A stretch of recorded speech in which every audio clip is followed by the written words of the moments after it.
Labrīt. Man līdz Rīgai, un tad laikam arī atpakaļ var uzreiz arī nopirkt. Jā.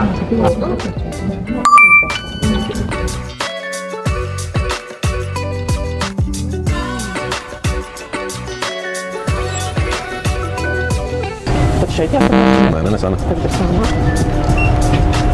Biļete nav derīga.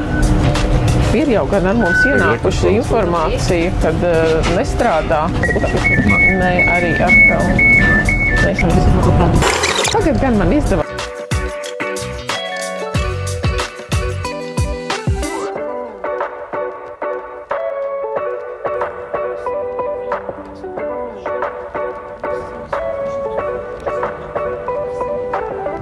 Patērētāju tiesību aizsardzības centra redzeslokā arī nonākušas patērētāju sūdzības sašutumi par to, ka ir sarežģīti noreģistrēt biļeti, ir grūti saprast, kur ir jāreģistrē biļeti, kur arī reizēm kāds ir arī sodīts.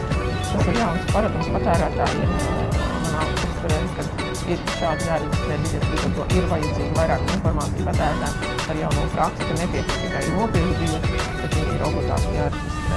Un te būtu vairāk vidīgi tiešām jācenšas informēt patērētāju par šo jauno prasību. Skatos arī televizoru ar jauniem cilpniem.